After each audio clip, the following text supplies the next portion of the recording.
Okay, welcome back. Hostage video number 2. I'm gonna try this again. There were no nasty comments in the last one, so keep going till you guys say shut the hell up. So I have today a Stone Double Bastard, edition 2006. It says 2006 release.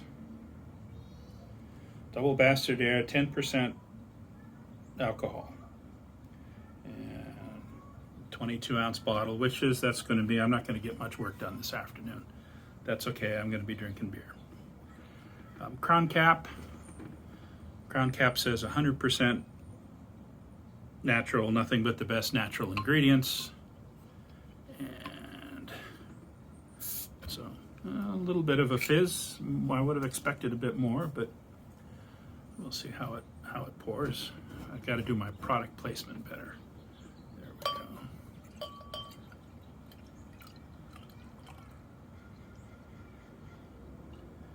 Yeah, it's not flat, but it's carbonation. Yeah, no, it's not too bad. It's not real foamy. I don't know if the color's coming through. It's kind of a dark brown. Oh. Smells nice. I get almost a little bit of banana, which isn't what I'd expect. Not banana like in a wheat beer, but like a banana cream pie or something.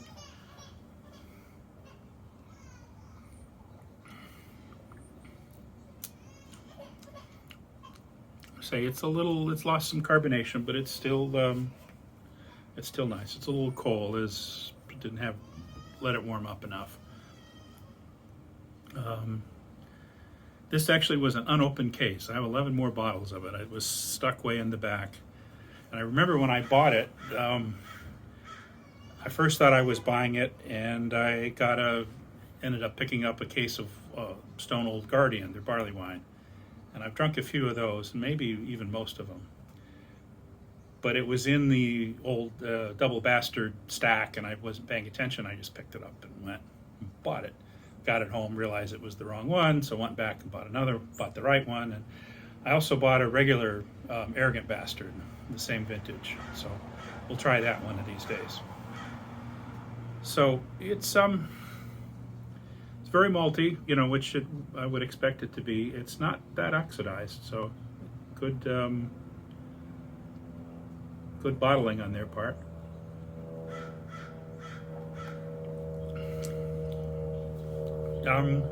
Some bitterness left. There's kind of not much hops in the finish, but maybe when it warms up we'll get a little bit more. No, it's an enjoyable beer. I'm glad I bought it, and I will enjoy the rest of them over the years.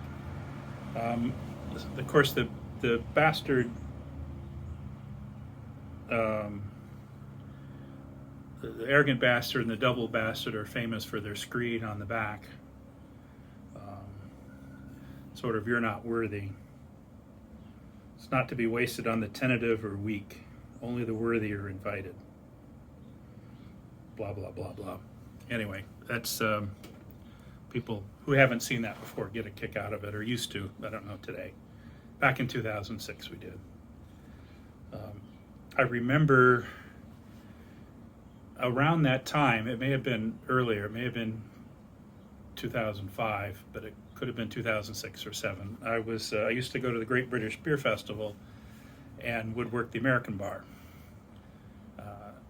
which when they asked me, I said, well, these are all East Coast beers. I don't know anything about them. They said, it doesn't matter. It says, your accent speaks with authority.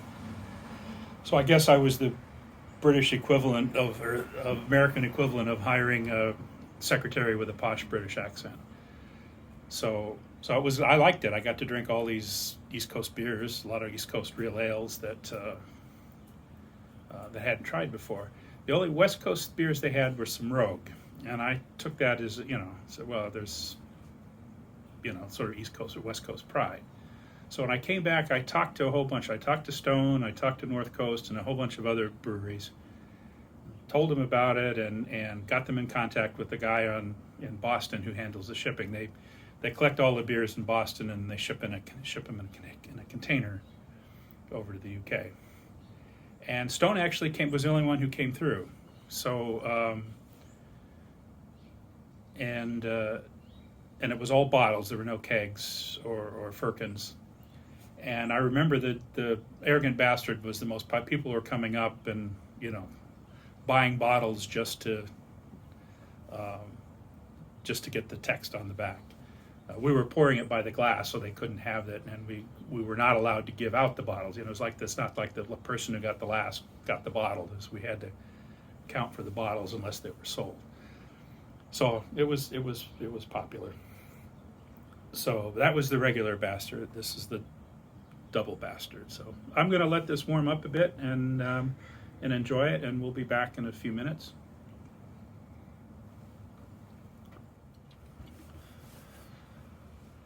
So I'm back. A little longer than I thought. I managed to put the phone that I'm recording this in recovery mode. Anyway, I'm drinking a Double Bastard Ale, 2006 release from Stone Brewing, and the bottle is pretty much empty, a little bit of dregs, and the glass is pretty much empty. So that means I liked it, to drink 22 ounces of 10%. No, I don't think it's bottle conditioned. I may be wrong, and I'm sure I'll be corrected if I am. There were some little bit of floaties, but that you can get that in non-bottle conditioned beer as things sort of settle out. As I finish it, as it warmed up, the oxidation came through a little bit more. It's still not unpleasant, still nice, but I noticed it more. And the hops are, the bitterness is there, and I can kind of feel it building up on the back of my tongue. I remember when this first came out, I was not a super fan of it. I mean, lots of people were, but I like the regular Arrogant Bastard because I found this a little bit sweet. And as it's aged, it's also a little bit sweet. I will finish this, but I'm glad it's not a 750 because I probably wouldn't want any more. It's getting to the point. As it warms up, it tastes sweeter, and it's almost cloying. It's not quite there. It's still enjoyable, but that's what I remember. 14 years ago, 15 years ago, when I first tried this. It was a little sweeter than I liked, especially for such a big bottle. But very much enjoyed it. It's hasn't left much lace on the glass, a little bit, but there's still a little bit of carbonation there as it's warmed up, and very happy with it. I think I have 11 bottles left. I think I had an unopened case, so I'll be enjoying them, not all at once, but. And I do have, I think, a case of the regular Arrogant Bastard from the same time. So maybe someday I'll do a comparison. I'll certainly be drinking one of the Arrogant Bastards. So anyway, I'm going to finish this, turn it off, and I'll be back in a bit with the second beer of the session.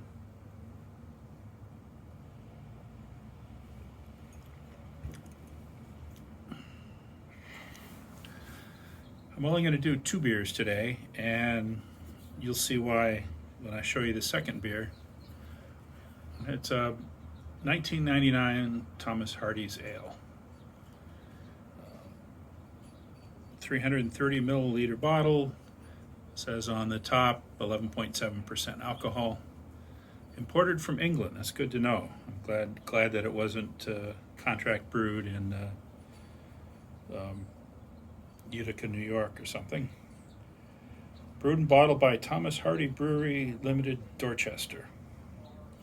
And what this is, when I heard that Eldridge Pope, the brewery that made Thomas Hardy, and I say it was brewed by Thomas Hardy Brewing Company, which used my understanding, the Eldridge Pope Brewery. Because Eldridge Pope was on its last legs. Anyway, when I heard they stopped brewing, which was in '99, I went down to my local liquor store and they had 2 cases of it and some loose bottles. Now I was a nice person. I left the loose bottles and I bought the 2 cases they had left, which was the most expensive beer tab that I had at a beer store at that time. So I have a lot of this, so I thought I'd drink one. It's interesting, the cap, well, I'll show you. First of all, I'm just going to go ahead and open it. I've been drinking beer, so you're going to listen to me ramble on. That's the price you pay. Not a lot of pop there. The cap says Thomas Hardy's Ale, 11.7% alcohol by volume, and there's actually a reason for that. So let's see how it looks. So there's some carbonation, maybe even a little more than the Stone, but it is pretty flat. It is a a crown cap, and this is bottle condition. I don't want to get too much of the dregs. So boy, I can smell it from here. I haven't even put my nose up to it, and I can smell like malt up the wazoo. Nice color. Actually, it looks pretty close. It's hard to tell from this end. Viewers maybe know it's pretty close in color to the Double Bastard. Smelling it, I'm getting basically malt and sherry. Oh,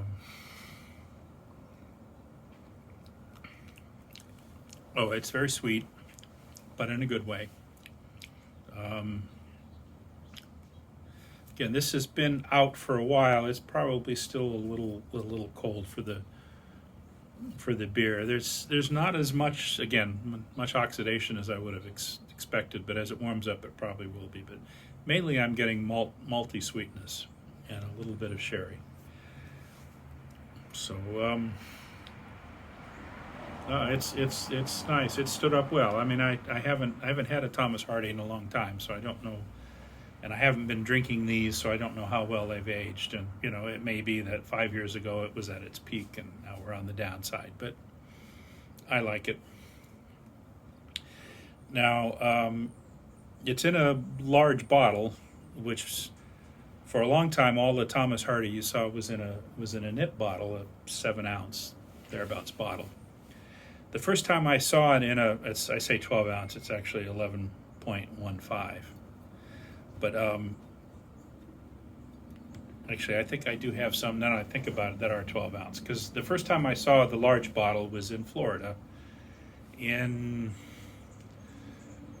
mid-90s, maybe, early 90s, mid-90s probably. And Florida used to have a law they could only sell beer in 12, 16, I think 8 actually, 8 ounce, 12 ounce, 16 ounce, and 32 ounce sizes. So that meant no half liters from Europe, no 22 ounce bombers.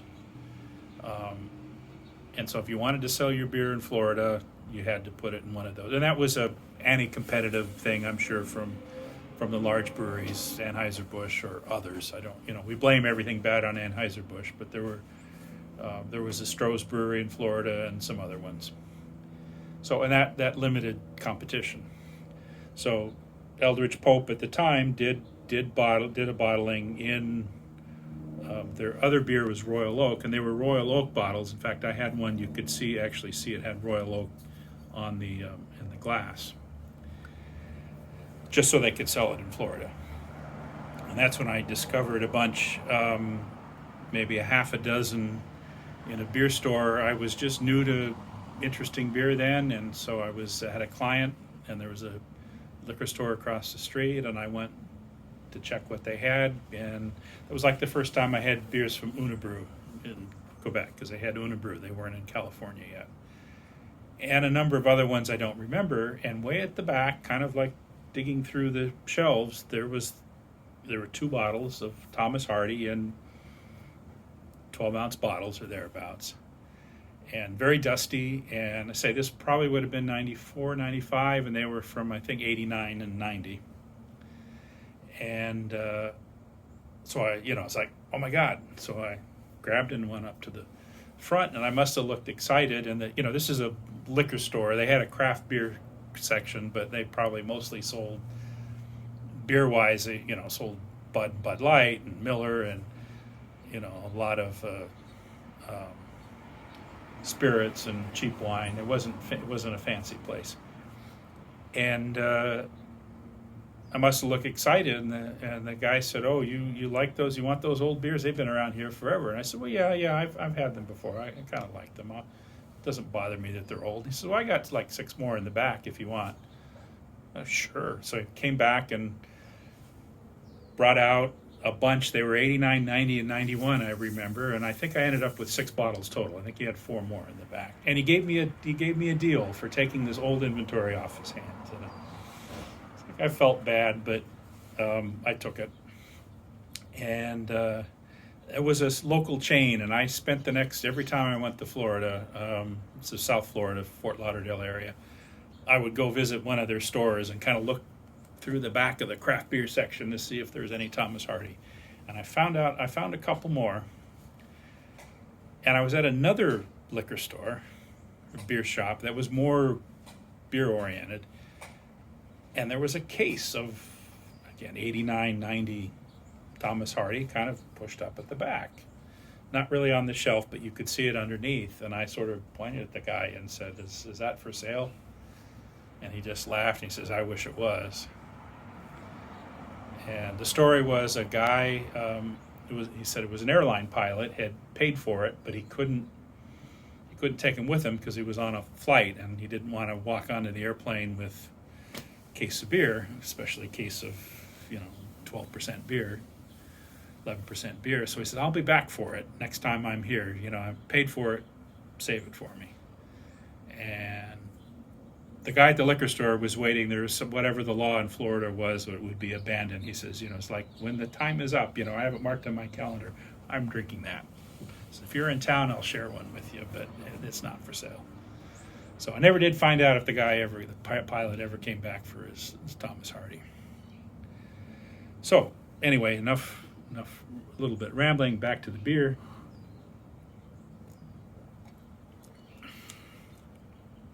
I say the thing that really hits me first off is the sweetness, which I remember. That's one of the things of this beer, but I also remember there being some bitterness to back it up, and I'm not tasting much bitterness. It's still very enjoyable, but the Double Bastard was a bit sweet, and this is even sweeter. So we'll see if. I'm sure I'll finish it. It's a tough job, but I'll do my best.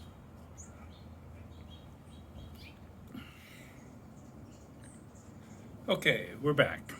So I'm drinking Thomas Hardy's Ale. Remember, the S is important. It's possessive. It's not Thomas Hardy Ale. It's Thomas Hardy's Ale. Brewed in 1999, imported from England. The last year brewed at Eldridge Pope. And still got a bit left. I'm enjoying it. It is much sweeter than I expected, and it's, like I said earlier, I haven't had one of these in a while. Any Thomas Hardy in a while. But it was. It's just. It's malty, but it's also sweet, and I'm glad it's not a 22 ounce or a 750, because that would be too sweet, or I'd have to share it with somebody, which fortunately I can't do until the after times. So I said I would say something about the little label on the cap. It says Thomas Hardy's 11.7% alcohol by volume. California, like many states, used to have weird laws regarding alcohol, but especially beer. California winemakers can do kind of wide open, but beer had some quirks. And up until, and I don't remember the precise time, and I'm sure someone will correct me, in the mid 90s,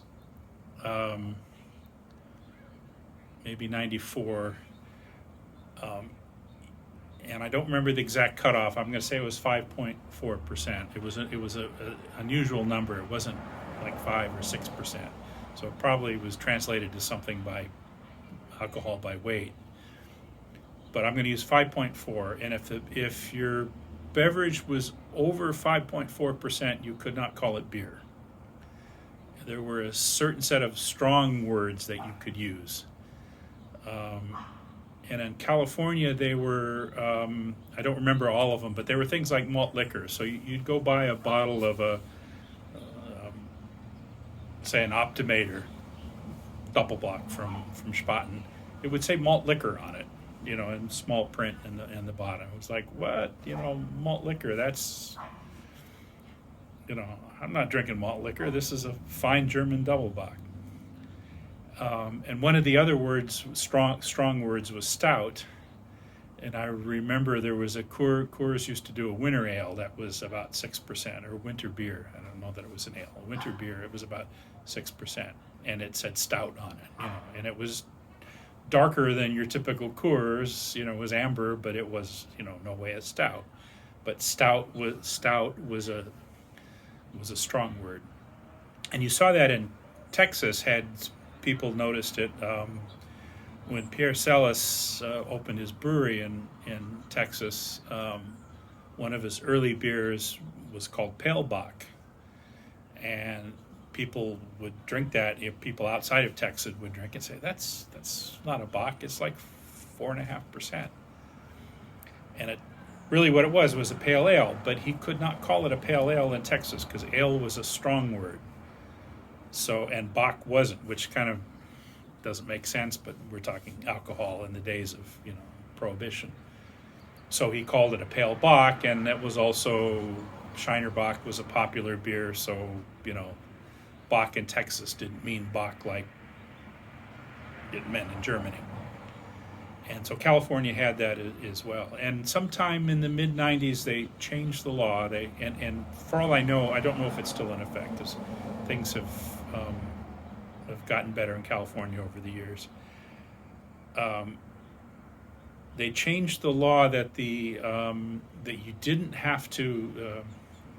Phrase is how it was. You could call it, if it was over 5.4%, you could call it beer, but then you had to list the alcohol percentage. And you have to remember, there was a period of time where it was illegal to show the alcohol percentage on beer. That was a federal law that was, actually it was Coors that took it to the Supreme Court and finally got rid of it. But it was illegal to you could not put alcohol percentage on your beer, because they were afraid would be competition based on which beer is stronger. But in California, they said if it was over 5.4% and you called it beer or ale, because ale was a weak word, you had to put the alcohol percentage on. And if it was under 5.4% and you used a strong word, which was stout and malt liquor, and there may be others, you had to put the alcohol percentage on. So your 5% stout had to list the alcohol percentage. A 6% stout didn't. And the same way, a 5% ale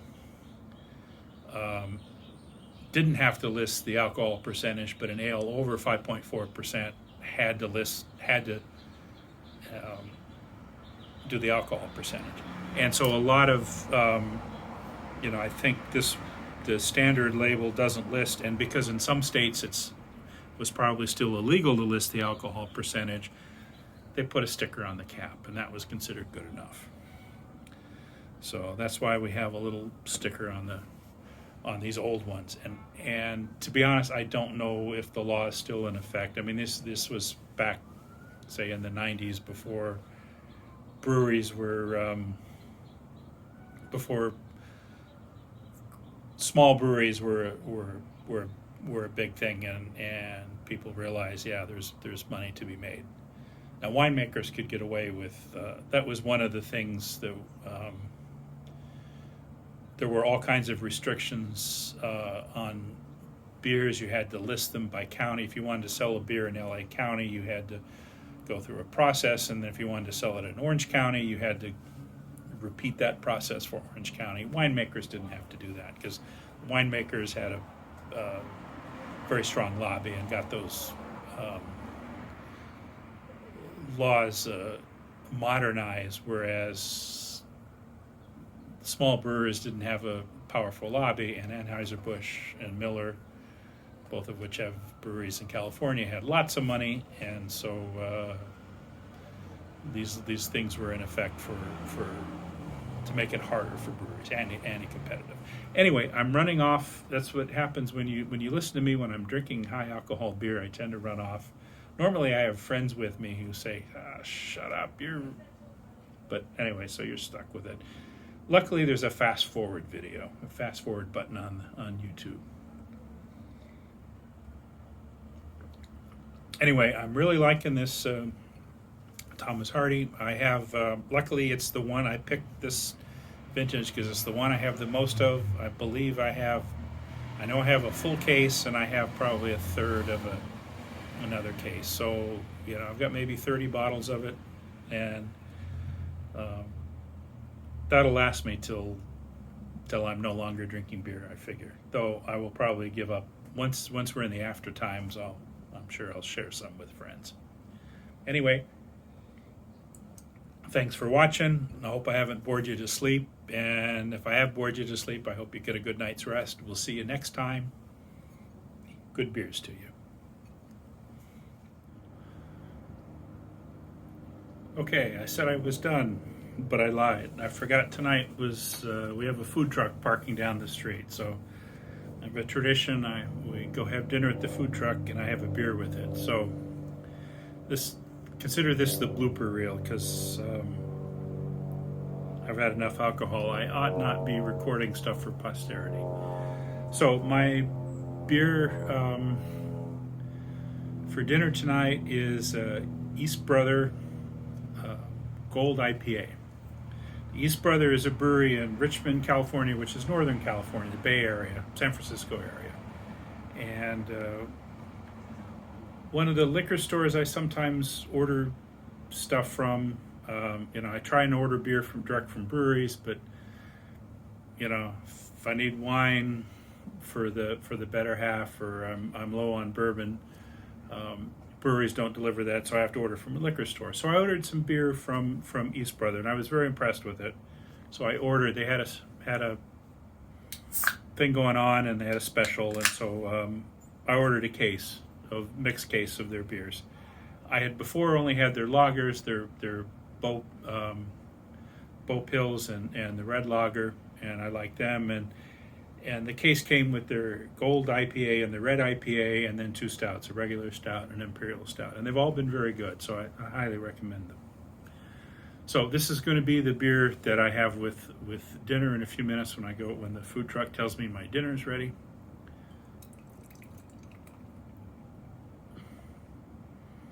So I figure this will be a good palate cleanser after the sweet beers that I've been drinking. And it's a little...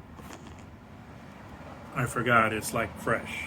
It's not been sitting for 15 years in the basement, losing carbonation. So it was a bad pour on my part. But it's got a nice hoppy aroma. Take off my glasses because I'm an old fart. They don't mention the hops. I like their tagline, "Beer is labor."